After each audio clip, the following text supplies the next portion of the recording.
Hello everyone, स्वागत है आप सभी का टॉपर्स प्राइम चैनल में। इस वीडियो में आज हम पढ़ेंगे कंप्यूटर का नेक्स्ट टॉपिक डाटा स्ट्रक्चर। ठीक है, इसमें से एक क्वेश्चन जो था एग्जाम में पूछा गया था, क्लर्क में भी पूछा गया था और आगे पूछा जा सकता है पुलिस या पटवारी किसी का भी एग्जाम होगा, तो इम्पोर्टेंट है ये सब्जेक्ट। ठीक है, इसके साथ ही अगर आप जैसे कि किसी एग्जाम की तैयारी कर रहे हैं, पुलिस, पटवारी या ग्राम सचिव, इनके लिए अगर आप मॉक टेस्ट खरीदना चाहते हैं तो परीक्षा ऐप पे मॉक टेस्ट अवेलेबल हैं, उन्हें आप ले सकते हैं। उन्हें खरीदने के लिए आप हमारा टॉपर्स 50 कोड यूज कर सकते हैं। अगर कोड यूज करेंगे तो आपको जो है मॉक टेस्ट पे 50% का ऑफ मिल जाएगा। ओके, तो लेना चाहें तो ले सकते हैं। इसके अलावा कंप्यूटर की वीडियोस की अगर पीडीएफ चाहिए तो लिंक आपको डिस्क्रिप्शन बॉक्स में दिया गया है, वहां जाकर जो आप रजिस्ट्रेशन करके देन उसके बाद जो है पीडीएफ ले सकते हैं। ओके, चलिए शुरू करते हैं हम डाटा स्ट्रक्चर। डाटा स्ट्रक्चर को पढ़ने से पहले हमें पता होना चाहिए कि एक्चुअल में डाटा क्या होता है। देखिए, डाटा क्या होता है?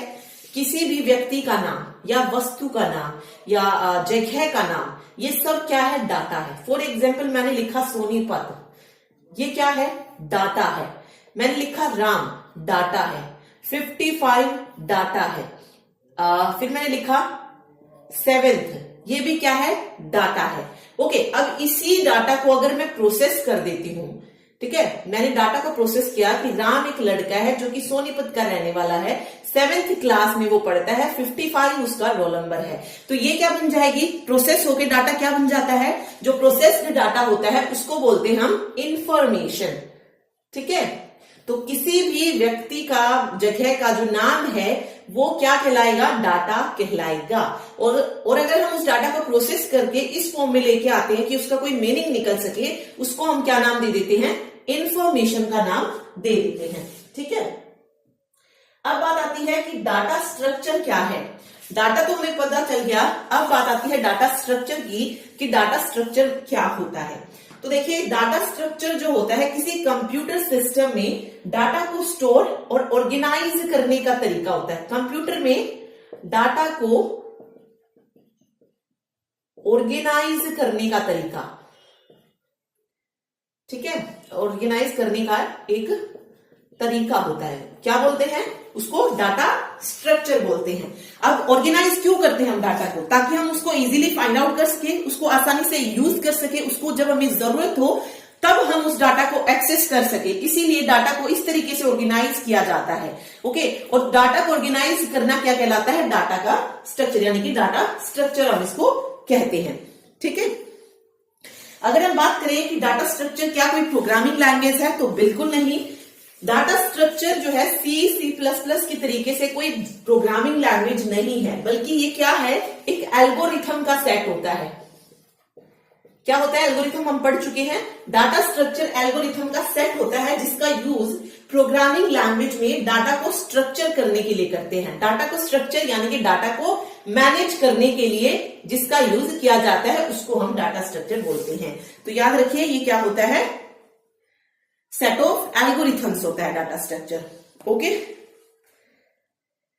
चलिए आगे आते हैं टाइप्स ऑफ डाटा स्ट्रक्चर। इसमें दो ही मेन चीज है, टाइप्स ऑफ डाटा स्ट्रक्चर, यही हमें कंप्लीट पढ़ना है डाटा स्ट्रक्चर में। तो देखिए, सबसे पहले हम पढ़ रहे हैं types of data structure. Types of data structure के प्रकार। तो देखिए, डाटा स्ट्रक्चर जो है दो तरीके का होता है। एक होता है लीनियर डाटा स्ट्रक्चर और दूसरा होता है नॉन लीनियर। लीनियर का यानी कि एक लाइन में जो बनता है वो लीनियर हो जाएगा। नॉन लीनियर जो लाइन में न बनकर हॉरिजॉन्टल, वर्टिकल या किसी भी तरीके से बनता है, बट वो लाइन में नहीं होता है। तो देखिए, लीनियर में कौन कौन से आते हैं? लीनियर डाटा स्ट्रक्चर में अगर मैं बात करूं तो एरे, सेकेंड है, वेट एक मिनट, यहां पे लिखते हैं linear data structure. Linear data structure में सबसे पहले आता है एरे, सेकेंड नंबर पे है लिंक लिस्ट, थर्ड है स्टैक्स और फोर्थ है क्यू। ये चारों क्या है? लीनियर डाटा स्ट्रक्चर हैं। ओके, नॉन लीनियर में अगर हम बात करें तो दो डाटा स्ट्रक्चर इसमें जो आते हैं मेनली, ट्री और ग्राफ। हमारा पूरा जो डाटा स्ट्रक्चर है वो सिर्फ इन्हीं टर्म्स पर बेस्ड है, इन्हीं को हमें जानना है कि एरे क्या होता है, लिंक लिस्ट क्या होती है, स्टैक क्या होता है, क्यू क्या होता है, ट्री और ग्राफ क्या है। ओके, क्लर्क में जो क्वेश्चन पूछा गया था वो ग्राफ से रिलेटेड था, तो देखते हैं क्या पूछा गया था। चलिए,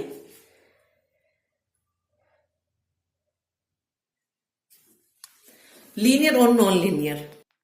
देखिए, अब लीनियर डाटा स्ट्रक्चर कौन सा होता है, मैंने बताया जिसमें डाटा आइटम्स को हम किस में करते हैं, एक लीनियर फॉर्म में स्टोर करते हैं, ठीक है, या व्यवस्थित करते हैं लीनियर उसमें। और नॉन लीनियर एक ऐसा डाटा स्ट्रक्चर है जिसमें डाटा आइटम्स को सिक्वेंशियल जो तरीका होता है उस क्रम में व्यवस्थित किया जाता है। ओके, ट्री और ग्राफ जो है इसमें आ गए हैं।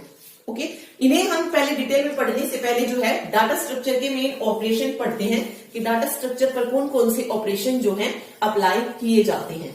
ठीक है, तो ऑपरेशन या कार्य कह लीजिए जो कि डाटा स्ट्रक्चर पर किए जाते हैं। तो सबसे पहला काम होता है सर्चिंग का, ये ऑपरेशन अप्लाई होता है। अब देखिए, सर्चिंग का काम क्या है, किसी भी एलिमेंट को जो फाइंड करने की प्रक्रिया है वो क्या कहलाएगी, एलिमेंट को फाइंड करने की प्रक्रिया। यानी कि डाटा स्ट्रक्चर जो है, जो डाटा हमने मैनेज किया हुआ है उसमें से मुझे कुछ फाइंड आउट करना है, तो उस प्रोसेस को क्या नाम दे दिया जाता है, सर्चिंग का नाम जो है दे दिया जाता है। ओके, सर्चिंग को करने के लिए डाटा स्ट्रक्चर में दो एल्गोरिथम होती हैं, कौन कौन सी, लीनियर सर्चिंग या लीनियर सर्च कह लीजिए, ये हम डिटेल में बाद में पढ़ेंगे, और दूसरी होती है बाइनरी सर्च। ये दो जो है सर्चिंग एल्गोरिथम होती हैं। सेकंड जो ऑपरेशन अप्लाई किया जाता है डाटा स्ट्रक्चर में वो है सॉर्टिंग का।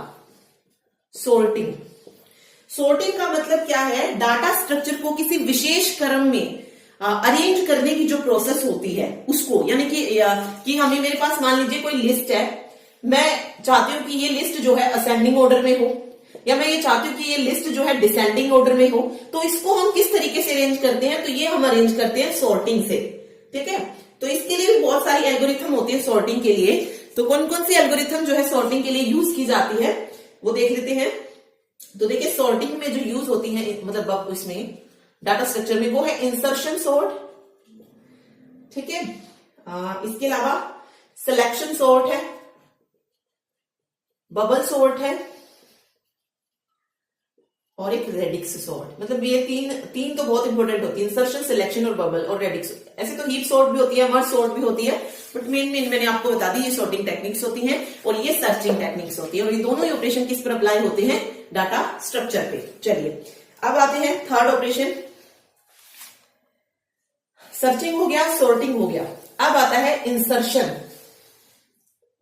थर्ड जो ऑपरेशन अप्लाई किया जाता है वो है इंसर्शन। फोर्थ है डिलीशन।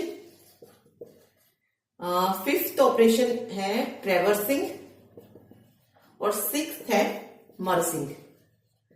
ठीक है, तो टोटल 6 ऑपरेशन जो है इस पर अप्लाई होते हैं। इंसर्शन का मतलब है किसी लोकेशन में एलिमेंट को ऐड करने की जो प्रक्रिया होती है, ऐड करने मतलब कोई एलिमेंट जो है हम जो ऐड करते हैं, ऐड एलिमेंट, एलिमेंट को ऐड करने की जो प्रक्रिया होती है उसको क्या बोलते हैं, इंसर्शन बोलते हैं। डिलीशन क्या है, किसी एलिमेंट को रिमूव करने की जो प्रक्रिया होती है उसको क्या बोलते हैं, डिलीशन बोला जाता है। ठीक है, हम जो है किसी भी लोकेशन से क्या कर सकते हैं, डाटा को डिलीट कर सकते हैं। ठीक, चलिए नेक्स्ट हम देखते हैं ट्रेवर्सिंग। ट्रेवर्सिंग का मतलब क्या होता है, किसी विशेष कार्य करने के लिए डाटा स्ट्रक्चर के प्रत्येक एलिमेंट को ट्रेवर्स करना, यानी कि उसको जांचना।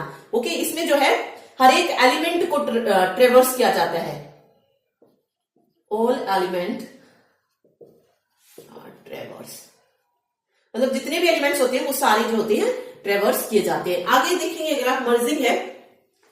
देखिए, दो ऐसी लिस्ट जिनमें एक टाइप के जो है डाटा एलिमेंट हो, तो उनको जब हम एक साथ जोड़ देते हैं तो उसको क्या बोलते हैं, मर्जिंग बोलते हैं, जिससे हमें क्या मिल जाए, कोई तीसरी लिस्ट जो है जिससे हमें मिल जाती है। मतलब दो लिस्ट है मेरे पास, उनको मर्ज करके जो तीसरी लिस्ट मिल जाती है उसको बोलते हैं हम मर्जिंग ऑपरेशन। ठीक है, तो ये थे मेन इसके ऑपरेशन। चलिए, अब आते हैं हम लीनियर डाटा स्ट्रक्चर, हम सबसे पहले पढ़ रहे हैं। उसमें हमने जो पढ़ा, array, link list, stack, Q, कौन कौन से ऑपरेशन अप्लाई होते हैं, सब कुछ इसमें पढ़ने वाले। चलिए, सबसे पहला जो टॉपिक आता है वो आता है एरे का। एरे क्या है, देखिए एरे क्या होता है, एक नॉन प्रिमिटिव और लीनियर डाटा स्ट्रक्चर है, ठीक है, जो क्या करता है, सिमिलर डाटा आइटम्स का समूह होता है। देखिए एरे होता है होमोजीनियस ग्रुप ऑफ एलिमेंट। इसका मतलब क्या होता है कि जितने भी एलिमेंट होते हैं उनका जो डाटा टाइप होता है वो क्या होता है, सेम। अब डाटा टाइप हमने पढ़ा है क्या, जैसे इंटीजर डाटा टाइप है, मतलब जो भी चीजें होंगी या तो वो सारी इंटीजर टाइप की होंगी, या सारी फ्लोट की होंगी, या सारी कैरेक्टर टाइप की होगी। कभी भी एरे में इस तरीके से नहीं होगा कि कोई लिस्ट है, मान लीजिए उसमें एक चीज इंटीजर टाइप की है, दूसरी फ्लोट की है और तीसरी कैरेक्टर की है, तो ऐसा नहीं होगा। पाइथन में हमने डाटा टाइप पढ़े थे तो सेम वही है। ओके, इसमें देखिए क्या होते हैं, जितने भी एलिमेंट्स होते हैं, अगर मैंने लिखा ना यहाँ पे 5, 6, 7, तो ये तीनों के तीनों क्या है, इंटीजर है, तो हम कह सकते हैं कि हाँ ये एरे है। ओके, लेकिन मैंने लिखा एरे में 5 और यहां पे लिख दिया मैंने कोई भी कैरेक्टर ए और यहां पे हेलो, तो क्या ये एरे है, तो ये बिल्कुल भी एरे नहीं है, क्योंकि यहां पर जो डाटा, जो एलिमेंट्स है वो सेम डाटा टाइप के नहीं है, तो ये एरे नहीं है। तो एरे होता है homogeneous group of element, same data type जिन एलिमेंट का होता है उनका ग्रुप होता है एरे, ठीक है। तो एरे में बस ये याद रखिए। तो एरे की डेफिनेशन क्या होगी कि एरे जो होता है डाटा आइटम्स का ऐसा समूह होता है जिसमें एक ही प्रकार के डाटा को स्टोर करेगा, ठीक है, या तो वो डाटा सिर्फ इंटीजर टाइप का होगा, या फ्लोटिंग टाइप का, या कैरेक्टर टाइप का, ठीक। तो ये बस याद रखिए। फिर आता है टाइप्स ऑफ एरे। अब एरे भी जो है अलग अलग टाइप्स का होता है, मेनली जो हम पढ़ते हैं उसमें आता है सिंगल डायमेंशनल एरे या 1 डायमेंशनल कह लीजिए। टाइप में अगर हम बात करें तो 1D एरे और सेकंड होता है 2D एरे। ये दो मेन आपको पढ़ने हैं।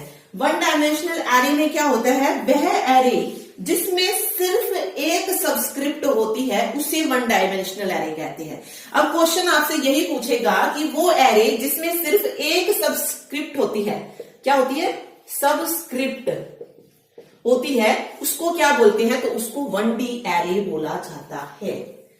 ओके, और 2D एरे में अगर हम बात करें तो जिसमें 2 सबस्क्रिप्ट होती हैं, इसमें 1 सबस्क्रिप्ट और इसमें 2 सबस्क्रिप्ट, इसे हम बोल देते हैं 2 डायमेंशनल एरे। अब देखिए एग्जांपल लेते हैं एरे का। सिंटैक्स देखते हैं इसके। देखिए सिंटैक्स किस तरीके से होता है। सबसे पहले होता है इसका डाटा टाइप, ठीक है, डाटा टाइप कौन सा होता है, आईएनटी, फ्लोट, ठीक है, वो डाटा टाइप। उसके बाद सबसे पहले एरे का नेम होता है, एरे नेम के बाद यहां पर लिखा जाता है साइज। ओके, ये जो है ये 1D एरे का सिंटैक्स हम पढ़ रहे हैं, ठीक है। साइज से हम क्या डिफाइन करते हैं कि हमें जो है कितनी वैल्यू को यहाँ पे स्टोर करना है। फॉर एग्जाम्पल, अब इसी का एग्जाम्पल लेते हैं। डाटा टाइप यानी कि मैंने लिया एक इंटीजर डाटा टाइप, तो मैंने लिख रहा है यहाँ पे INT, फिर लिखा एरे का नेम, एरे नेम मैंने ले लिया नंबर NUM और नंबर का साइज ले लिया 5, ठीक है। इस तरीके से 1 डायमेंशनल एरे को लिखा जाता है, ठीक है। तो आप यहां पे बता सकते हैं कि इसमें इंटीजर क्या है, एक डाटा टाइप है, नंबर एरे का नेम है और ये क्या है, इसका साइज है। और ये कौन सा एरे है, सिंगल डायमेंशनल एरे है, क्योंकि यहां पर सिर्फ एक ही सबस्क्रिप्ट का यूज हुआ है, 2 सबस्क्रिप्ट यूज नहीं हुए, सिंगल सबस्क्रिप्ट यूज हुआ, तो ये 1D एरे हो जाएगा। ओके, चलिए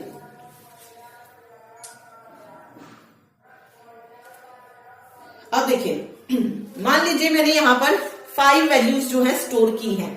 अब मुझे अगर उसे एक्सेस करना है तो मैं किससे एक्सेस करूंगी एरे वैल्यू को। तो देखिए इसको एक्सेस करने का तरीका क्या है, इंडेक्स से हम इसको एक्सेस करते हैं, ठीक है।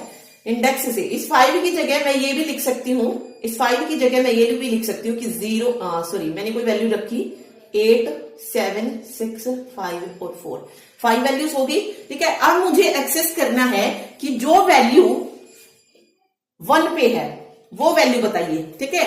तो डायरेक्ट आपको 1 पे जाके ये नहीं निकालना है कि ये 8 वैल्यू जो है 1 पे आ जाएगी। 1 इंडेक्स पे जो वैल्यू होगी वो कौन सी होगी 7, क्योंकि हमारा जो इंडेक्स होता है वो 0 से होता है। तो 0 इंडेक्स पे 8 वैल्यू, 1 पे 7, 2 पे 6, 3 इंडेक्स पे 5 और 4th इंडेक्स पे 4 होगा। ओके, तो ये याद रखिए कि एरे में जो इंडेक्स वैल्यू होती है वो जो साइज दिया गया होता है उससे एक कम होती है। एरे की इंडेक्स वैल्यू साइज से एक कम होती है। अगर यहां पर साइज जो है 5 है तो इंडेक्स वैल्यू कहां तक रहेगी 4 तक रहेगी। ओके, बस ये याद रखिए 1D एरे और सेम 2D एरे में भी। चलिए अब 2D एरे में हम बात कर रहे हैं 2 सबस्क्रिप्ट की। तो 2 सबस्क्रिप्ट इसमें किस फॉर्म में होते हैं, रो और कॉलम की फॉर्म में होते हैं।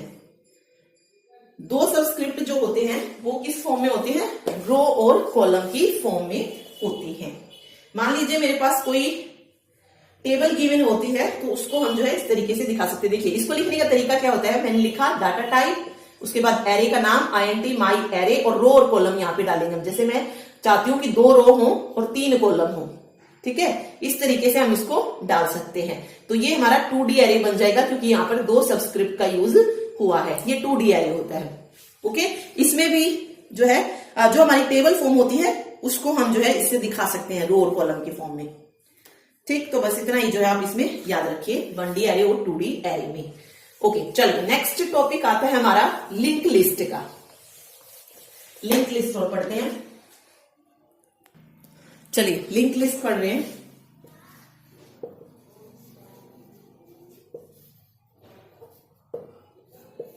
लिंक लिस्ट, ठीक है। देखिए लिंक लिस्ट क्या होता है, एक लीनियर डाटा स्ट्रक्चर ही होता है। लिंक लिस्ट जो होता है ये नोड्स के समूह से मिलकर बनता है। नोड्स NODES, नोड्स के समूह से मिलकर बनता है, यानी कि ग्रुप ऑफ नोड्स जो है वो क्या कहलाता है, लिंक लिस्ट उसको कहा जाता है। ओके, हर एक नोड में क्या होते हैं, हर एक नोड में कुछ इस तरीके से 2 भाग होते हैं। ठीक है, प्रत्येक नोड में क्या कितने भाग होते हैं, 2 भाग होते हैं। जो पहला भाग होता है ये वो डाटा कहलाता है और जो दूसरा होता है वो पॉइंटर होता है। ठीक है, डाटा और पॉइंटर होता है। पहला भाग डाटा और दूसरा जो होता है वो पॉइंटर होता है। तो लिंक लिस्ट का जो ये पॉइंटर होता है ये क्या रखता है, जो नेक्स्ट जो नोड होती है उसके एड्रेस को स्टोर करके रखता है। ठीक है, कि कौन सी नोड जो है नेक्स्ट होने वाली है उसका जो एड्रेस होता है वो प्रीवियस वाले के पॉइंटर में होता है। तो पॉइंटर का काम क्या होता है, एड्रेस को स्टोर करना। ठीक है, ये याद रखिए। अब बात आती है कि नोड्स का यूज क्यों किया जाता है। तो नोड्स का यूज होता है डाटा को स्टोर करने के लिए। तो यहाँ पे आप देख सकते हैं कि फर्स्ट पार्ट में डाटा ही है, तो डाटा को स्टोर करने के लिए जो है नोड्स का यूज किया जाता है। और पॉइंटर का यूज क्यों करते हैं बता दिया मैंने। इसमें क्या होता है, पॉइंटर में नेक्स्ट जो नोड होती है उसके एड्रेस को होल्ड करके कौन रखता है, पॉइंटर होल्ड करके रखता है। ओके, चलिए अब बात आती है टाइप्स ऑफ लिंक लिस्ट। अब ये भी पूछा जाता है कि लिंक लिस्ट का यूज क्या बनाने के लिए किया जाता है। ठीक है, या फिर ये पूछ सकते हैं कि ट्री और ग्राफ बनाने के लिए किस लीनियर डाटा स्ट्रक्चर का यूज किया जाता है, ट्री और ग्राफ बनाने के लिए। तो देखिए लिंक लिस्ट का यूज किया जाता है ट्री और ग्राफ को बनाने के लिए। लिंक लिस्ट का ये क्वेश्चन बनता है, इंपॉर्टेंट है, पूछा जा सकता है। तो ट्री और ग्राफ का यूज किया जाता है लिंक लिस्ट को बनाने के ट्री और ग्राफ को बनाने के लिए किसका यूज करते हैं, लिंक लिस्ट का। ठीक है, अब आता है type of link list. Types की हम बात कर रहे हैं, तो इसमें सबसे पहले आता है सिंगल लिंक लिस्ट। फर्स्ट जो इसका टाइप है वो है सिंगल लिंक लिस्ट। ये क्या होती है, देखिए इसमें मतलब सिंगल लिंक लिस्ट जो होती है ये 1 वे डायरेक्शन होती है और इसमें हर एक नोड में 2 ही फील्ड होते हैं। 1 वे डायरेक्शन देखिए इस तरीके से होती है, 2 भाग होते हैं हर एक नोड में। सबसे पहले में क्या होता है, डाटा। ठीक है, ये जो होती है इसमें हेड नोड होती है, हेड नोड 1 वे डायरेक्शन होती है, मतलब एक ही डायरेक्शन में ये जाती है। यहां पे कोई डाटा है, ठीक है, नेक्स्ट क्या होगी, उसका एड्रेस यहां पे स्टोर होगा। सेकेंड नोड 20, देन उसके बाद थर्ड नोड यहाँ पे आ जाएगी, जिसमें डाटा जो है यहाँ पे होगा एंड यहाँ पे फिनिश हो जाएगा। मतलब आगे कोई नोड नहीं है तो पॉइंटर में ऑब्वियस है कुछ भी वैल्यू नहीं होगी। जब क्योंकि पॉइंटर क्या रखता है, नेक्स्ट वाले का एड्रेस। जब नेक्स्ट नोड है ही नहीं तो उसका एड्रेस कहां से आएगा, तो यहाँ पर इस तरीके से लगा दिया जाता है। तो ये होती है सिंगल लिंक लिस्ट। ओके, तो याद रखिए single link list one way direction होती है और सिंगल लिंक लिस्ट में हर एक नोड में दो फील्ड्स होती हैं। पहली वह फील्ड होती है जहां पे डाटा स्टोर होता है और दूसरी वो फील्ड होती है, पॉइंटर फील्ड होती है, जिसमें नेक्स्ट का एड्रेस होल्ड किया जाता है। ओके, चलिए अगला देखते हैं। एक होती है डबली लिंक लिस्ट। सेकंड जो टाइप होता है इसका वो होता है doubly link list. Doubly link list. Okay, नाम से क्या हो रहा है, नाम से पता चल रहा है कि ये क्या होती है, टू वे डायरेक्शन होती है। ओके, उसमें क्या था, वन वे था, इसमें टू वे होता है। और इसमें जो है एक की बजाय मतलब सॉरी दो भाग होने की बजाय तीन भाग होते हैं। किस तरीके से देखिए, कुछ इस तरीके से, ये इस तरीके से तीन भाग होते हैं। जो पहला भाग होता है उसमें डाटा स्टोर होता है, दूसरे भाग अगले नोड के लिए लिंक होता है और तीसरा भाग पिछले के लिए लिंक होता है। ओके, इसमें जो डाटा स्टोर होता है ना वो यहां पे बीच में होता है, यहां पे जैसे मैंने लिखा 5। अब इस वाले में नेक्स्ट वाले का एड्रेस है, ठीक है, नेक्स्ट वाले का एड्रेस, और इसमें पीछे वाले का एड्रेस है, ये 9 एंड उसके बाद इस तरीके से ये चलता हुआ जाता है 1। ओके, अब यहां से ये मान लीजिए यहां से स्टार्ट हुआ था, इस वाले पॉइंट से स्टार्ट हुआ था। ऑब्वियसली जब इस वाले पॉइंट से स्टार्ट हुआ है तो यहां पर कोई भी एड्रेस नहीं होगा, तो हम इसको इस तरीके से शो करेंगे, ठीक है, क्योंकि स्टार्टिंग ही यहां से हो रही है तो ये पीछे वाले का एड्रेस रखेगा, ये नेक्स्ट वाले का एड्रेस रखेगा। ओके, चलिए, तो ये होती है, तो यहां पर जो हो गया ये क्या हो गया, डाटा हो गया है। पहले भाग में डाटा स्टोर रहता है, दूसरा भाग अगले नोड के लिए लिंक रखता है और तीसरा भाग जो होता है वो पिछले के लिए लिंक होता है। ठीक है, ओके, इसको बोलते हैं, ये वाला जो इस तरफ है डाटा के इस तरफ, इसको लेफ्ट पॉइंटर बोलते हैं, और जो डाटा के उस तरफ होगा उसको राइट पॉइंटर बोलते हैं, राइट पॉइंटर। ठीक, चलिए, तो ये दो टाइप होते हैं इसके, और इसका जो तीसरा टाइप होता है वो होता है सर्कुलर। अब वन वे में हमने पढ़ा वन डायरेक्शन, टू वे में हमने पढ़ा सॉरी टू, जो डबली लिंक लिस्ट है उसमें क्या होता है, टू वे डायरेक्शन होती है।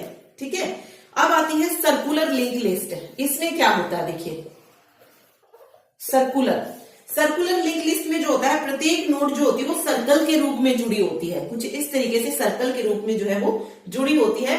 और सर्कुलर जो लिंक लिस्ट होती है उसके अंत में जो है कोई नल वैल्यू नहीं होती है, क्योंकि जो लास्ट वाली वैल्यू होगी वो कहां के जुड़ जाएगी, फर्स्ट वाली के साथ जुड़ जाएगी, तो कोई भी लास्ट वैल्यू इसमें नल वैल्यू नहीं होती है।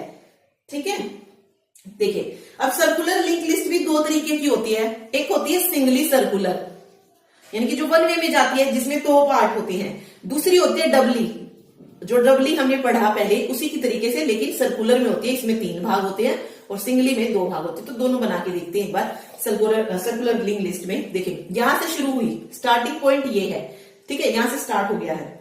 उसके बाद जो सिंगली होती है उसमें क्या होता है, फर्स्ट में डाटा होता है तो आइटम हो गया यहाँ पे, और यहाँ पे क्या होता है, नेक्स्ट वाले का एड्रेस होता है। यहाँ पे आइटम 1, उसके बाद डाटा आइटम 2, उसके बाद इसका एड्रेस है, और यहां पे आ जाता है आइटम 3। ठीक है, और यहाँ पे कुछ नहीं है तो इसको इस तरीके से क्रॉस नहीं, सॉरी नल वैल्यू तो होती नहीं है इसमें। ठीक है, आइटम 3, उसके बाद यहां से यहां आइटम 1 पे पहुंच जाते हैं। ओके, आइटम 3 से सीधा डायरेक्ट हम यहां पे पहुंच जाते हैं सर्कुलर लिंक लिस्ट में। ओके, ये तो होगी सिंगली में, सिंगल सर्कुलर जो होती है।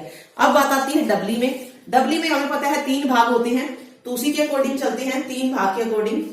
स्टार्टिंग पॉइंट, ठीक है, उसके बाद यहां पे नल वैल्यू नहीं होगी क्योंकि वापस से घूम के ये यहां पे आएगी लास्ट वाली, इसीलिए। ठीक है, चलिए सबसे पहले आइटम 1 होगा यहां पे, उसके बाद ये और ये दोनों तरफ टू वे डायरेक्शन में जाएगी। देन यहाँ पे आइटम 2 सेम यही एज इट इज इस तरीके से, फिर यहाँ पे आइटम 3 और यहां से ये घूम के इधर, सॉरी यहाँ पे फर्स्ट वाले पे और यहीं से इधर भी आ सकती है।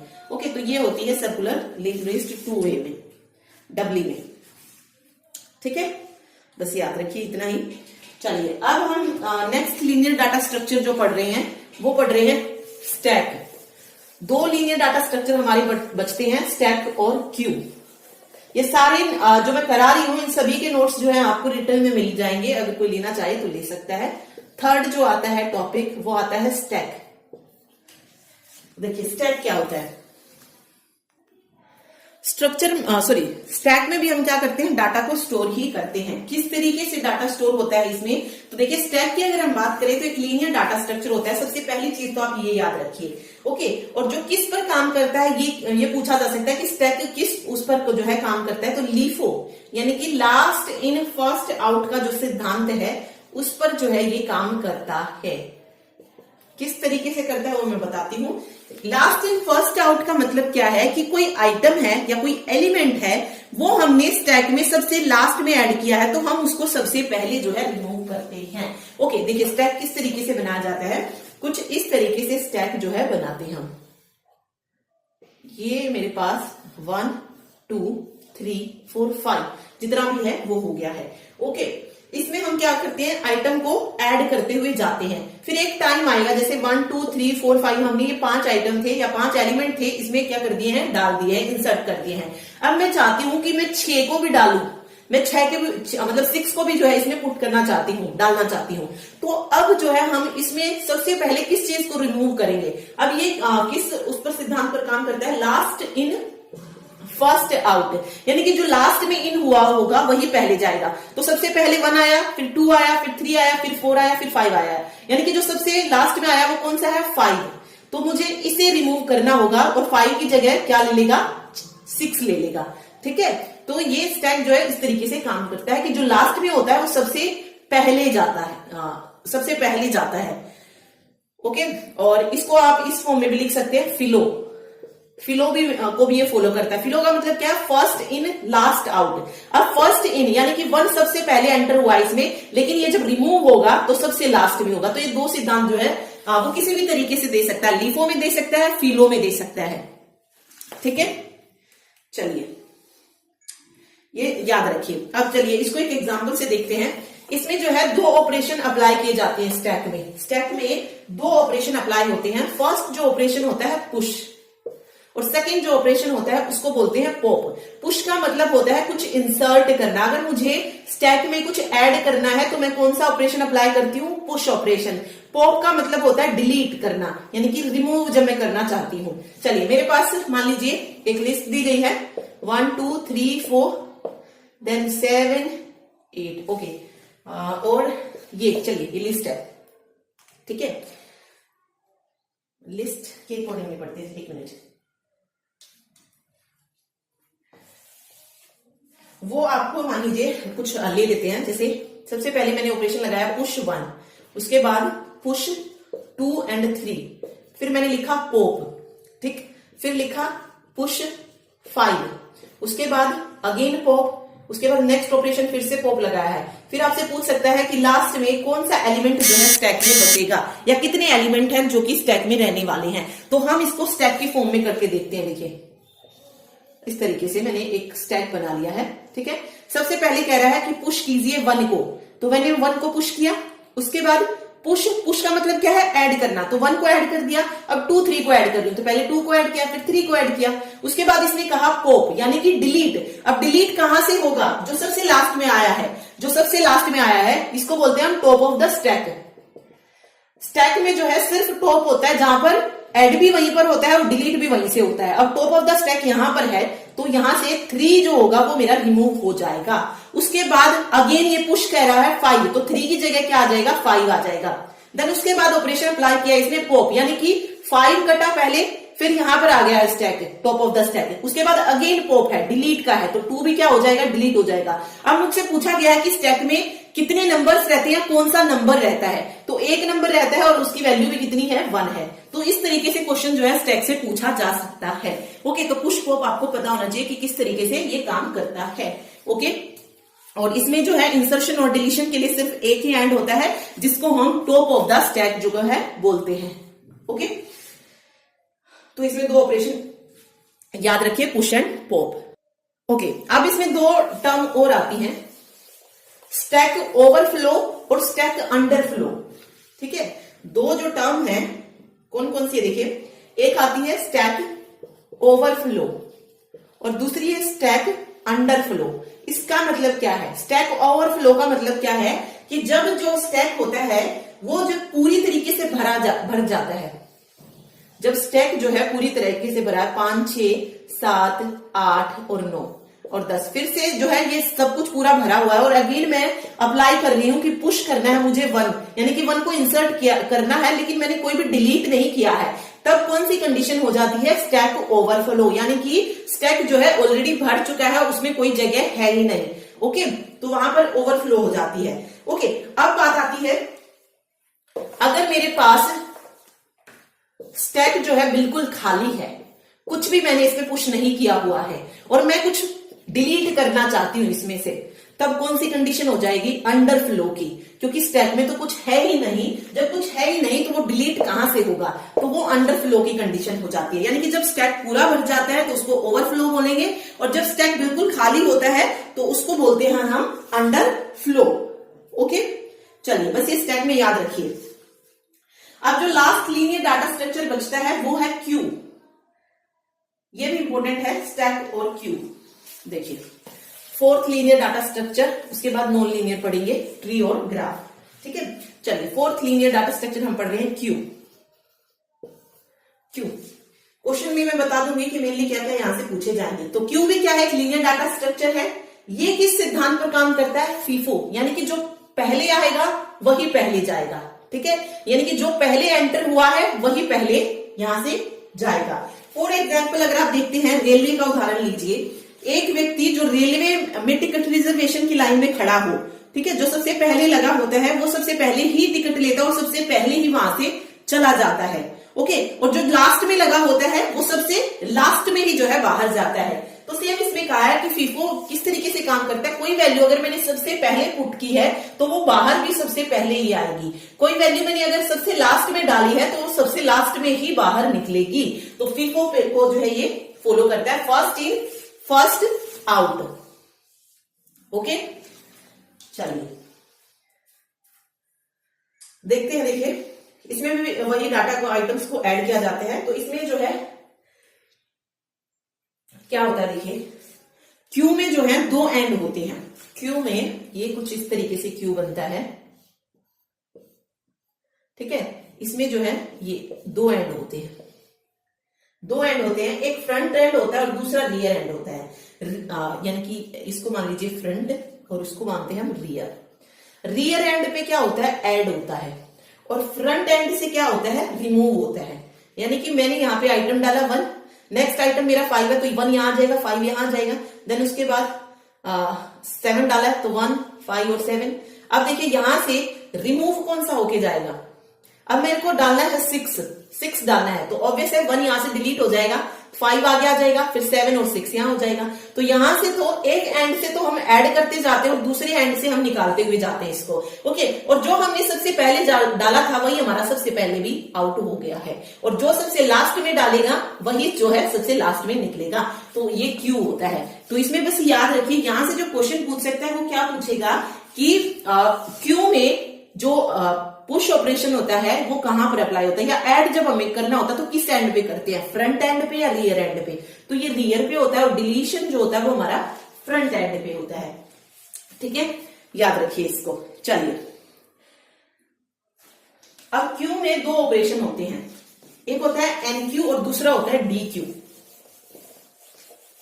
देखिए, क्यू में 2 ऑपरेशन होते हैं, उसमें देखिए क्या थे, पुश और पॉप थे, इसमें 2 हो जाते हैं ऐसे, एनक्यू और डी क्यू।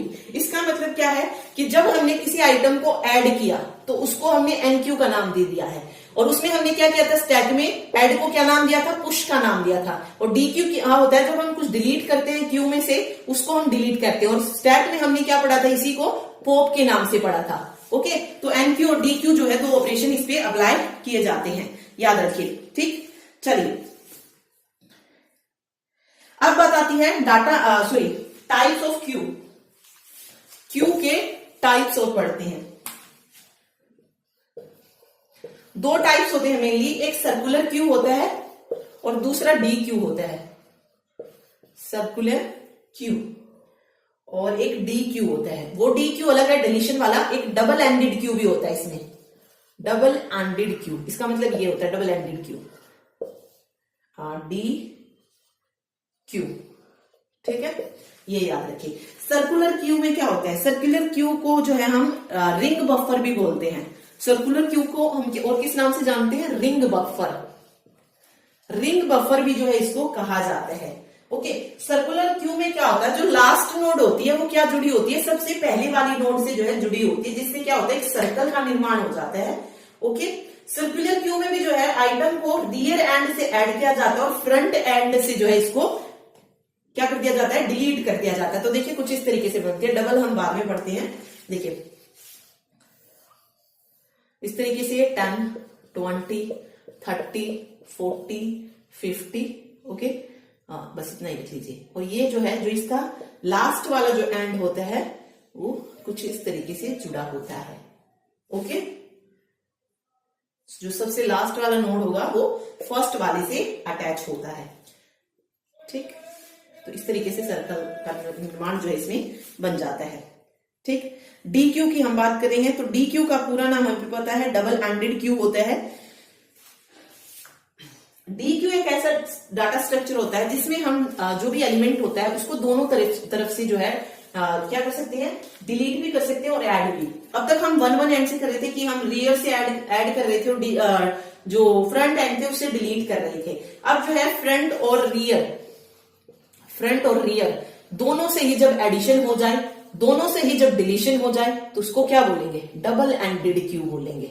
यानी कि दोनों तरफ से हम वो चीजें कर सकते हैं, फ्रंट से भी और रियर से भी। अब बात आती है कि डी क्यू जो होता है कितने टाइप का होता है। तो डी क्यू भी जो है दो टाइप का होता है। एक होता है input restricted Q, input restricted Q, और दूसरा होता है output restricted Q, output restricted Q. तो ये पूछ सकता है कि डी क्यू कितने टाइप का होता है। ओके, चलिए इनपुट रेस्ट्रिक्टेड क्या होता है, इस प्रकार की क्यू में जो है आइटम्स को दोनों एंड से डिलीट किया जाता है। मतलब दोनों एंड्स से डिलीट किया जाता है, डिलीट। ओके, लेकिन एक एंड से इंसर्ट कर सकते हैं, सिर्फ एक एंड से इंसर्ट और दोनों से डिलीट। आउटपुट रेस्ट्रिक्टेड में क्या होता है, दोनों तरफ से क्या इंसर्ट यानी कि एडिशन, लेकिन एंड जो होगा वो सिर्फ एक उससे होगा। ठीक है, तो दोनों में बस यही फर्क है। एक में रिमूव दोनों तरफ से होता है और ऐड एक तरफ से होता है। आउटपुट में ऐड दोनों तरफ से हो सकता है लेकिन रिमूव एक तरफ से होता है। तो ये इनपुट आउटपुट रेस्ट्रिक्टेड होते हैं। तो ये मैं बता देती हूँ किस तरीके से डी क्यू बनता है। देखिए डबल एंडेड क्यू जो होती है कुछ इस तरीके से बनता है। देखिए ये मेरे पास एक क्यू है, ठीक है, ये मेरा फ्रंट एंड है, इसका ये रियर एंड है। यहां पर डिलीशन भी परफॉर्म कर सकते हैं, यहां पर इंसर्शन भी परफॉर्म कर सकते हैं। इंसर्शन और डिलीशन जो है दोनों जो है यहां पे हो जाते हैं। ओके, सेम यहां पर डिलीशन भी हो सकता है और यहां पर इंसर्शन भी हो सकता है। इनपुट आउटपुट रेस्ट्रिक्टिव में काम याद रखिए कि कहां पर डिलीशन दोनों से होता है और इंसर्शन एक से होता है। ठीक है, तो ये डीक्यू होता है। चलिए ये हो गया। अब बात आती है नॉन लीनियर डाटा स्ट्रक्चर की। नॉन लीनियर डाटा स्ट्रक्चर में हमने दो टर्म पढ़ी है, एक ट्री को पढ़ा है और दूसरा ग्राफ को पढ़ा है। तो समझते हैं, सबसे पहले हम बात करेंगे ट्री की कि ट्री क्या होता है, देन उसके बाद ग्राफ पे चलते हैं। देखिए ट्री भी क्या होती है, ग्रुप ऑफ नोड्स ही होती है। देखिए इन सब में हमारा काम क्या होता है, डाटा को स्टोर करना होता है, लेकिन तरीका अलग अलग है। कहीं पर हम एरे की फॉर्म में कर रहे हैं, कहीं पर हम ट्री की फॉर्म में कर रहे हैं, ठीक है। अब देखिए ट्री किससे बनता है, ग्रुप ऑफ नोड्स से, यानी कि नोड्स का ही जो है एक समूह होता है जिसको हम हिरारिकल रिलेशनशिप में दिखाते हैं। किसमें शो करते हैं, हिरारिकल रिलेशनशिप आपने पढ़ी होगी, एक रूट होता है और बाकी उसके चाइल्ड जो है नीचे होते हैं। इस तरीके से जो है ट्री की फॉर्म जो है बनती है। ओके, याद रखिए इसको, ग्रुप ऑफ नोड्स जो है इसमें होती है। ट्री कैसा डाटा स्ट्रक्चर है, नॉन लीनियर डाटा स्ट्रक्चर है, ठीक है। और ये किसकी हेल्प से बनता है, लिंक लिस्ट की हेल्प से बनता है। आगे है ट्री में अगर हम बात करें तो कौन सी रिलेशनशिप होती है, पेरेंट और चाइल्ड रिलेशनशिप होती है, पेरेंट चाइल्ड रिलेशनशिप होती है। इसके अलावा ट्री के हर एक डाटा आइटम को, यानी कि ट्री में जो भी डाटा आइटम होगा उसको किस नाम से जानते हैं, ट्री में उसको हम नोड बोल देते हैं। मतलब जो भी डाटा आइटम होगा उसको हम क्या नाम देंगे, नोड का नाम जो है दिया जाता है। ट्री में जो सबसे ऊपर वाला नोड होता है उसको हम क्या बोलते हैं, रूट नोड बोलते हैं। उसको क्या बोल देते हैं, रूट नोड, ठीक है। इसके अलावा एक नोड का जो है अधिकतम एक ही पेरेंट हो सकता है। मान लीजिए ये कोई नोड है तो इसका पेरेंट जो है वो सिर्फ एक ही होगा, ऐसा नहीं होगा कि इसके दो पेरेंट हो गए और नोड जो है सिर्फ एक ही है। ओके, तो एक नोड का सिर्फ एक पेरेंट जो है हो सकता है, ठीक। चलिए अभी देखेंगे आगे। ओके, अब हर एक ट्री में जो है हर एक नोड का शून्य या ज्यादा जो है चाइल्ड नोड, यानी कि ऐसा भी हो सकता है कि किसी के चाइल्ड नोड हो ही ना, जीरो। मान लीजिए मेरे पास तो ये पेरेंट है, ये इसके दो चाइल्ड हैं। अब इसकी जो है ये भी तो पेरेंट बन सकता है अगर इसके चाइल्ड होते तो, बट इसमें चाइल्ड नहीं है तो यहां पर शून्य भी हो सकते हैं और एक चाइल्ड भी हो सकता है, दो चाइल्ड भी हो सकते हैं, तीन चाइल्ड भी हो सकते हैं। इस तरीके से जो है ये आगे बनता जाता है। ओके, ठीक है। अब वो नोड्स जिनका एक भी चाइल्ड नोड ना हो उन्हें लीफ नोड या टर्मिनल नोड कहते हैं। फॉर एग्जाम्पल देखिए ये एक नोड है, इसकी ये दो नोड है, इसकी ये दो नोड है। अब देखिए, अब मुझसे पूछा जाए कि यहां से बताइए कि लीफ नोड कौन कौन सी है या टर्मिनल नोड कौन सी है। टर्मिनल नोड या लीफ नोड कौन सी है जिसका कोई चाइल्ड ना हो। फर्स्ट वाली नोड की अगर आप चाइल्ड देखेंगे तो ये है ना 2 और 3, 2 के अगर आप चाइल्ड देखेंगे तो 4 और 5 है। लेकिन क्या 3 का कोई चाइल्ड है, नहीं है। क्या 4 का कोई चाइल्ड है, नहीं है। 5 का नहीं है। तो कितनी टर्मिनल नोड्स आ गए यहाँ पर, 3, 4, 5 क्या है, लीफ नोड्स है, क्योंकि इनका कोई भी चाइल्ड नहीं है। ओके, तो इसको लीफ नोड या टर्मिनल नोड जो है बोला जाता है। ओके, याद रखिए इसको। चलिए आगे देखते हैं।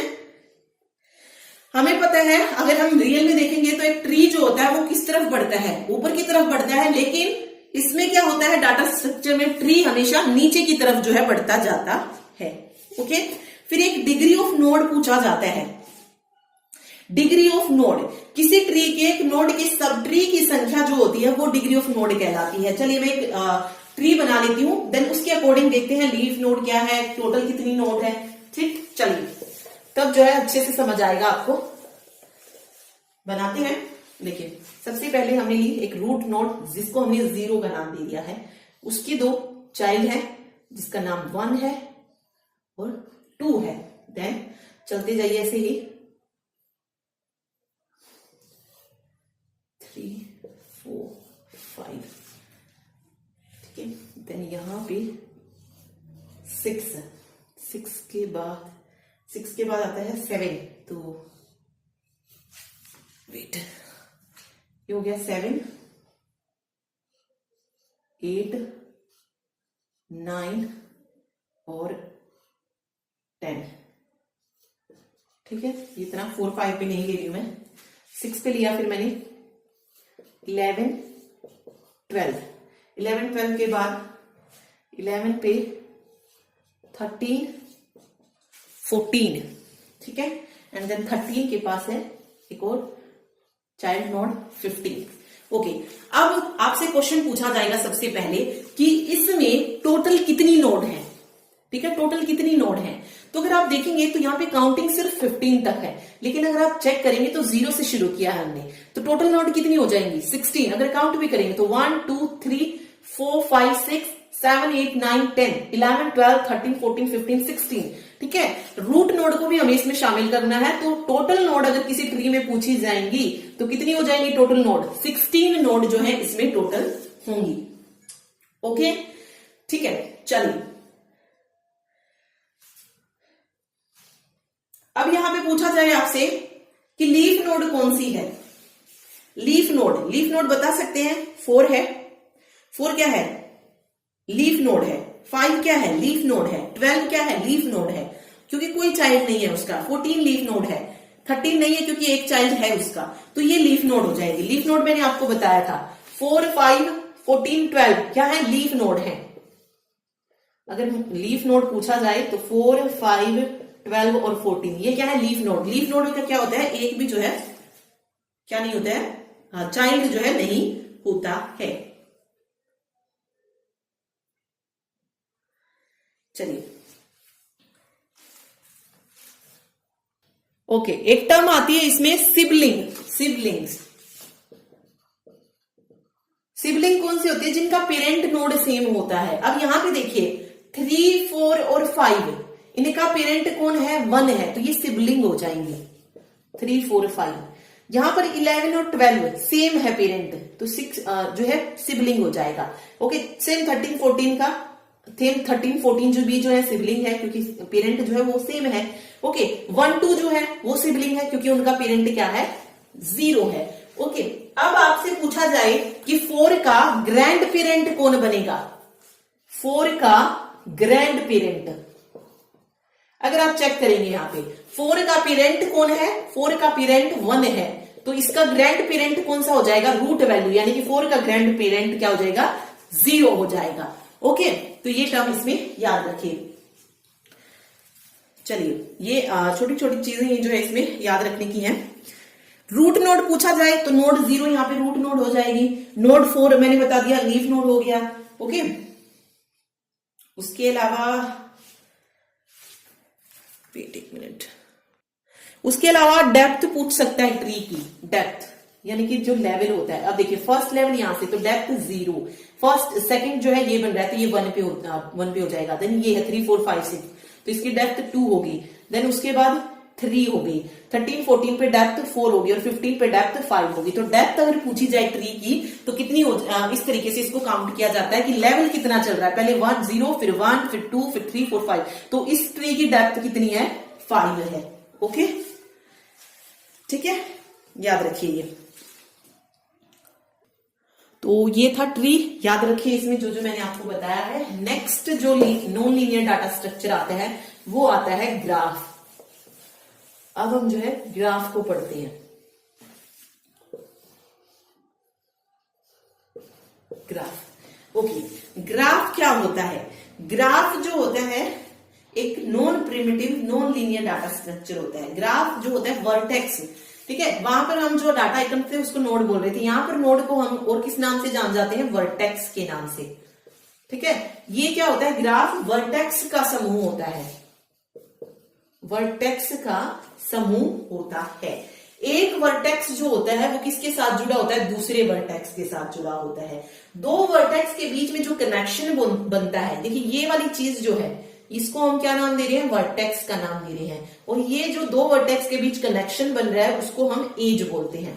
ओके, देखिए ये वर्टेक्स, ये वर्टेक्स, इन दो के बीच का कनेक्शन एज, ये एज, ये चार वर्टेक्स हैं, चार ही इसमें कितनी है? एज है। ओके, तो ग्राफ किससे बन रहा है? वर्टेक्स और एजेस से। तो ग्राफ जो होता है V और E यानी कि वर्टेक्स और एजेस का समूह होता है। जहां पर V जो होता है, ये कैपिटल V जो होता है ये वर्टेक्स का समूह होता है, और E क्या होता है? एजेस का समूह होता है। तो क्वेश्चन ऐसे ही कुछ पूछा गया था कि वर्टेक्स और एजेस का समूह या GVE करके कुछ पूछा गया था कि ये क्या बन जाता है? तो ग्राफ जो होता है इस तरीके से होता है, जो कि एजेस और वर्टेक्स से मिलकर बनता है। ठीक है, चलिए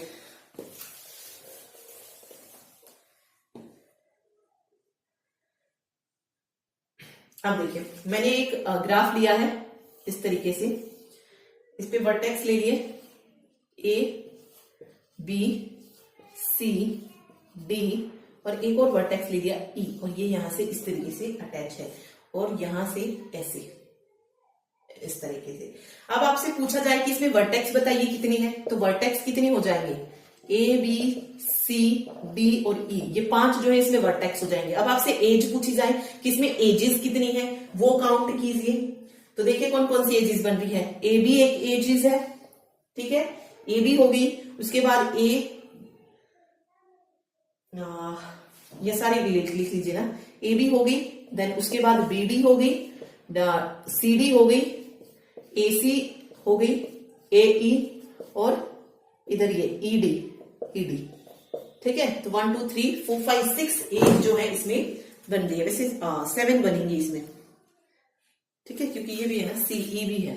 1 2 3 तो यही होगी, 4 5 6 और 7 एज जो है इसमें बनेंगी, ठीक है। तो बस ये याद रखिए कि इस तरीके से ग्राफ बनता है। अब आता है टाइप्स ऑफ ग्राफ। ग्राफ के टाइप्स कौन से होते हैं, अलग अलग तरीके का ग्राफ होता है। सबसे पहले जो आता है वो आता है डायरेक्टेड।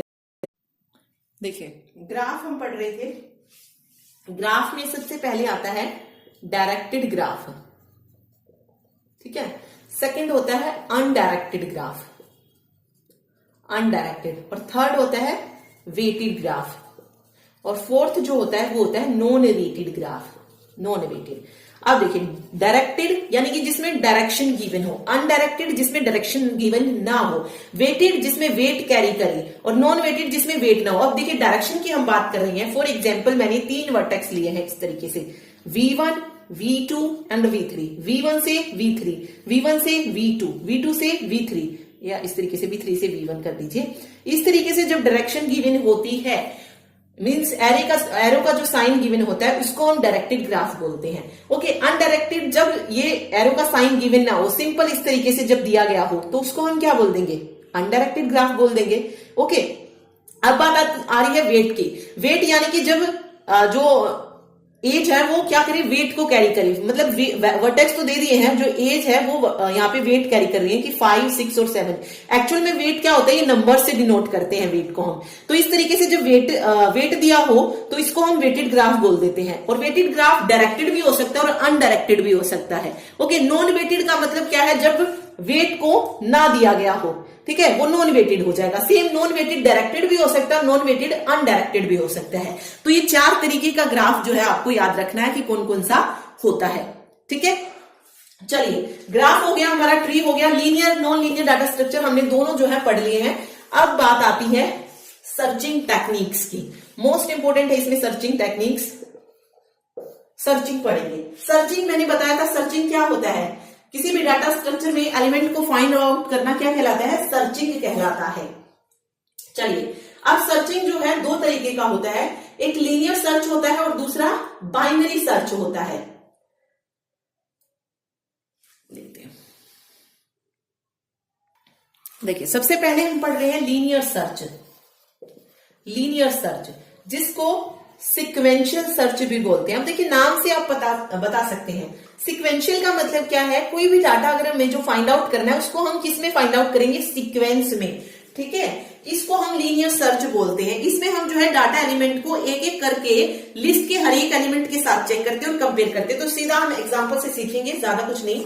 मान लीजिए मेरे पास एक लिस्ट गिवन है, इस तरीके से लिस्ट है जिसमें है 21 70 15 30 35 56। ये एक लिस्ट मेरे पास गिवन है और इसमें मुझे फाइंड आउट करना है 30 को, ठीक है। इस लिस्ट में मुझे किसको फाइंड आउट करना है, 30 को फाइंड आउट करना है। तो मैं क्या करूंगी, जो एलिमेंट दिया गया है उसको सबसे पहले उस पर पोजीशन पर जो एलिमेंट होगा उसके साथ कंपेयर करूंगी, ठीक है। जब तक 30 नहीं मिल जाता, हर एक एलिमेंट के साथ मुझे कंपेयर करना है। मैंने इसको इसके साथ कंपेयर किया, क्या वैल्यू सेम है, नहीं है। जब वैल्यू सेम नहीं है तो हम दूसरे एलिमेंट में जाएंगे। क्या 30 70 के साथ मिल रहा है, नहीं मिल रहा। देन थर्ड में 30 को 50 से कंपेयर किया, नहीं मिल रहा। फिर उसके बाद 30 की हम कंपेयर करेंगे 30 से, तो हमने देखा कि हाँ यहां पर जाकर वैल्यू मिल रही है, तो हमने यहां से इसको एक्सेस कर लिया। तो लीनियर सर्च ये होता है, चाहे कितनी भी लंबी लिस्ट हो, ओके, और वो एलिमेंट चाहे शुरू में हो या चाहे बिल्कुल लिस्ट के आखिर में हो, हर एक के साथ उसको कंपेयर किया जाएगा। तो आप देख सकते हैं, जब हम देखिए तरीका बिल्कुल आसान है कि कंपेयर ही तो करना है हर एक वैल्यू के साथ, लेकिन टाइम कंज्यूमिंग हो जाएगा। क्योंकि अगर वो नंबर लिस्ट में बिल्कुल ऊपर है तो तब तो सही है, लेकिन वो लिस्ट अगर बहुत लंबी और सबसे लास्ट में वो नंबर है तो कितना टाइम जो है लग जाएगा उसमें। ओके, तो ये टाइम कंज्यूमिंग प्रोसेस हो जाती है लीनियर सर्च। ठीक है, तो इसमें जो है हर एक एलिमेंट के साथ इसको कंपेयर किया जाता है, जिसको भी हमें फाइंड आउट करना होता है।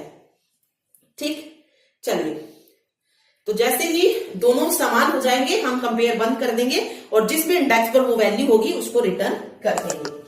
ठीक है, अब यहां पे अगर आप देखेंगे तो कौन सा इंडेक्स रिटर्न करेंगे, 4 मत कर देना, क्योंकि इंडेक्स हमेशा 0 से स्टार्ट होता है, 0 1 2 3, तो थर्ड इंडेक्स को हम यहां से रिटर्न कर देंगे कि इंडेक्स 3 पे ये वैल्यू है। ओके, ये लीनियर सर्च होता है। अब बात आती है बाइनरी सर्च की। सेकंड जो टाइप आता है सर्चिंग में वो होता है बाइनरी सर्च। बाइनरी सर्च क्या होता है, देखिए अगर कोई बहुत बड़ा स्ट्रक्चर है तो लीनियर डाटा स्ट्रक्चर में ऑब्वियस है बहुत ज्यादा टाइम उसमें लगेगा, तो लीनियर स्ट्रक्चर की कमी को दूर करने के लिए ही बाइनरी सर्च को क्या किया गया था, डेवलप किया गया था। ओके, बाइनरी सर्च जो है एक बहुत ही तेज सर्चिंग एल्गोरिथम है जिसकी टाइम कॉम्प्लेक्सिटी पूछी जा सकती है, यानी कि उसको कंप्लीट करने में कितना टाइम लगता है, तो ऑर्डर ऑफ log n, और उसकी कितनी होती है, ऑर्डर ऑफ n होती है उसकी। ओके, और ये जो है ना, ये एल्गोरिथम किस पर बेस्ड होती है, डिवाइड एंड कनकर मेथड पर। डिवाइड एंड कनकर का मतलब क्या है, उसको डिवाइड कर लिया जाता है लिस्ट को। तो ये क्वेश्चन पूछा जाता है कि कौन सी सर्चिंग टेक्निक है जो कि डिवाइड एंड कनकर पर बेस्ड होती है, तो वो है बाइनरी सर्च। ओके, चलिए इसमें किस तरीके से करते हैं देखते हैं, विद मतलब एग्जांपल से समझेंगे। बाइनरी सर्च में मान लीजिए मेरे पास एक लिस्ट है, इस तरीके से गिवन है लिस्ट 3 5 11 17 25 30 एंड 32। ठीक है, अब देखिए हमें दिए गए हमें इस लिस्ट में जो है 5 को ढूंढना है। ठीक है, 5 को ढूंढना है, यहां पे ना 5 तो हमें नहीं पता कहां पे है, तो हम इसमें क्या करते हैं, मिडल वैल्यू देखते हैं। सबसे पहले इसमें हम क्या लेते हैं, मिडल वैल्यू ढूंढते हैं। अब मिडल वैल्यू हमें पता चल गई है, मिडल वैल्यू मान लीजिए है 17। मिडल वैल्यू क्या है, 17।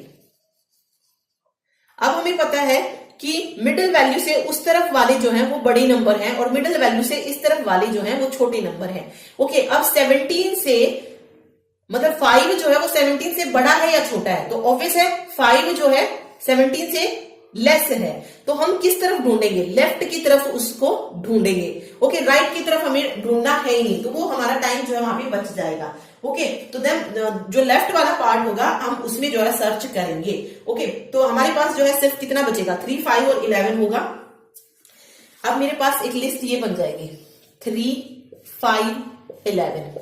ठीक है, पहला स्टेप था मिडल एलिमेंट निकाला, फिर हमें देखना है कि हमें लेफ्ट ढूंढना है या उस मिडल एलिमेंट के राइट तरफ ढूंढना है। हमने पता लगा लिया कि लेफ्ट की तरफ ढूंढना है। अब जो हमारे पास है लिस्ट, अब हम उसके मिडल को चेक करेंगे। अब इसका मिडल क्या है, 5 है, 5 से कंपेयर करेंगे। अब 5 को ही ढूंढना था और 5 हमें मिल गया, तो ऑब्वियस है इंडेक्स यहां से रिटर्न हो जाएगा यहीं पर। लेकिन अगर मुझे 5 की बजाय 3 को ढूंढना होता तो मैं क्या करती, अब 5 से छोटा है 3, तो ऑब्वियस है मैं 5 के लेफ्ट की तरफ ढूंढूंगी, तो लेफ्ट की तरफ तो सिर्फ 3 बचता है, तो यहां पर हमें 3 मिल जाता है। ओके, तो जब तक नहीं मिल जाता है ऐसे ही हमें लिस्ट को इसकी मिडिल टर्म जो है लेके चलनी होती है। पहले हमने यहां से मिडिल टर्म निकाली, फिर यहां से निकाली, आगे अगर मुझे 3 मिल गया तो सही है, अगर यहां पर भी और पूरी लिस्ट होती तो उसका हम मिडिल निकालते। ओके, तो इसमें सिर्फ मिडिल टर्म फाइंड आउट करते हैं, देन उसके लेफ्ट राइट जाना है, वो चेक करते हैं कि स्मॉल है या बिग है। ठीक, तो लिस्ट ऑब्वियस है गिवन होगी किसी उसमें असेंडिंग में या डिसेंडिंग ऑर्डर में, तो उसी के अकॉर्डिंग जो है काम करना होता है। ठीक है, चलिए आगे जो इसमें लास्ट टॉपिक बचता है वो बचता है सॉर्टिंग। सॉर्टिंग का मतलब क्या होता है, लिस्ट को एक पर्टिकुलर मैनर में सेट करना, या तो उसको असेंडिंग ऑर्डर में लगाना या उसको डिसेंडिंग ऑर्डर में लगाना। ओके, इसको बोलते हैं हम सॉर्टिंग। लेकिन इसके लिए भी कुछ एल्गोरिथम्स होती हैं, ठीक है, कि कौन से जो है बेटर काम करेगी उनको लिस्ट को अरेंज करने में। तो इसमें जो मेन आती है वो पढ़ते हैं हम। सिलेक्शन सॉर्ट आता है इसमें, सेकंड जो होता है वो मर्ज सॉर्ट होता है, थर्ड है बबल सॉर्ट और फोर्थ है इंसर्शन सॉर्ट। ठीक है, वन बाय वन इसको चेक करते हैं। देखिए सबसे पहले हम बात कर रहे हैं सिलेक्शन सॉर्ट की। सिलेक्शन सॉर्ट में क्या करते हैं हम, किसी भी सिलेक्शन यानी कि सिलेक्ट करना, किसी भी एक नंबर को सिलेक्ट करेंगे और उनको जो है जितने भी एलिमेंट होंगे लिस्ट में उससे कंपेयर करते हुए जाएंगे और सॉर्ट करते जाएंगे। ठीक है, तो देखिए मेरे पास मान लीजिए मैंने एक लिस्ट ले रखी है कुछ इस तरीके से, एक लिस्ट है ये 14 है, 33 है, 27 है, 10 है, उसके बाद 35, 19, 42, देन 44। ओके,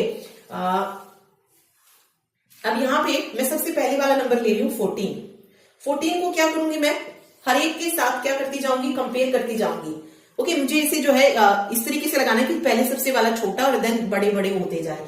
ओके, देन मैंने 14 को कंपेयर करना शुरू किया, होल लिस्ट के साथ मैंने कंपेयर किया। 33 से छोटा नहीं है 14 छोटा है, यानी कि 27 के साथ कंपेयर किया, 14 छोटा है। 10 के साथ कंपेयर किया तो 14 जो है 10 से बड़ा है। तो मैं क्या करूंगी, सेकंड स्टेप में इस 10 को इसके साथ रिप्लेस कर दूंगी। तो मेरे पास लिस्ट कुछ इस तरीके से बन जाएगी 10, 33, 27, 14, 35, 19, 42 and up to so on जो है कुछ इस तरीके से चल जाएगी। ओके, फिर देखिए तो ये मेरे पास जो है बन जाएगी। फिर हम फर्स्ट नंबर को हमने ट्रेक कर लिया, अब हम सेकंड नंबर लेंगे 33। इसी तरीके से 33 को कंपेयर करेंगे। 33 को 27 से किया, देन उसके बाद 14 से किया,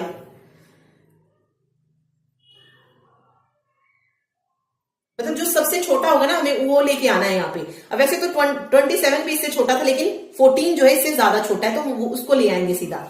तो जब हमने कंपेयर किया तो हमारे पास बन जाएगी 12, 14, 27 और 33, देन 35, 19 एंड 42। फिर इस 27 को कंपेयर करेंगे, 19 आ जाएगा यहाँ पे और 27 यहाँ चला जाएगा। उसके बाद 33 को कंपेयर किया, 27 से बदल जाएगी ये। फिर इसको इसके साथ कंपेयर किया तो ये 33 है, 35। तो इसमें एक नंबर को सिलेक्ट करते हैं, उसको उसके साथ कंपेयर करते हैं। ओके, और जो छोटी वैल्यू होगी उसको आगे ले आएंगे। तो ये सिलेक्शन सॉर्ट का तरीका होता है। ओके, अब बात आती है सेकंड मर्ज सॉर्ट की। तो देखिए मर्ज सॉर्ट में क्या होता है, मर्ज सॉर्ट में अगर हम देखें तो सभी एलिमेंट्स को अलग अलग कर देते हैं और जितने भी एलिमेंट्स होते हैं उसको दो भाग में डिवाइड कर लेते हैं। फॉर एग्जाम्पल मेरे पास एक पूरी लिस्ट है ये, जिसमें 38 है, 27 है, 43 है, 3 है, 9 है, 82 है और यहाँ पे 10 है। तो मैं इस लिस्ट को दो भागों में डिवाइड कर लेती हूँ। ठीक है, दो भागों में डिवाइड करती हूँ। देखेंगे अगर आप यहाँ पे तो 7 नंबर्स हैं। ठीक है, एक लिस्ट ये बन जाएगी, एक लिस्ट ये बन जाएगी। तो एक लिस्ट यहाँ पे, एक लिस्ट यहाँ पे। ओके, एक में 4 ले लिए मैंने, एक में 3 ले लिए। ठीक है, वो डिपेंड करता है आप किस में 4 लेंगे किस में 3। हमें जस्ट उसको डिवाइड करना होता है। अगर इक्वल नहीं है तो एक में 4 ले लीजिए, एक में 3 ले लीजिए। इस तरीके से मैंने इसको कर लिया सॉर्ट। ठीक है, ओके, ये जो नंबर है यहाँ पे इंडिकेट करेंगे कि कितने स्टेप्स जो आपने इसको सोल्व करने में लगाए। ये फर्स्ट स्टेप पे हमने यहाँ पे इस तरीके से डिवाइड कर लिया। सेकंड स्टेप पे देखिए क्या किया, पहले हम इसको सोल्व कर रहे हैं 38, 27, 43 को। ओके, इस लिस्ट को हमने तोड़ लिया, इसको अगेन लिस्ट को हमने तोड़ा। ये 4 थे तो हमने इसको 2 पार्ट्स में डिवाइड कर लिया। ये सेकंड पार्ट हो गया, इसका मतलब सेकंड स्टेप हो गया। थर्ड स्टेप ये हो जाएगा, ओके सेकंड ही रहेगा ये, 43 और 3 इसमें आ जाएंगे। ठीक है, सेकंड स्टेप है। देन थर्ड स्टेप क्या है कि मैं इसमें देखूं, कंपेयर करूं। ठीक है, इसको अलग अलग कर लिया मैंने, 38 और 27। ये 38 आ गया, ये 27। अब आप इसमें बता सकते हैं कि कौन सा छोटा है, क्या 38 छोटा है या 27 है। तो नेक्स्ट स्टेप में क्या हो जाएगा, 27 आगे आ जाएगा और 38 इसके पीछे आ जाएगा। इस तरीके से सोल्व हो जाएगी यहाँ पे। इसको अगर हम इसी तरीके से करते जाएं तो 3 आगे आ जाएगा और 43 पीछे आ जाएगा। ये सोल्व होगी यहाँ पे। सेम इसको करते हैं, 9 और 82 को हमने एक साथ रख लिया, 9 और 82, और 10 को एक अलग लिस्ट में रख लिया। फिर 9, 82 को हमने कंपेयर अलग अलग कर लिया, 9 अलग में आ गया और 82 अलग में आ गया है, और वहां पर 10 है ही।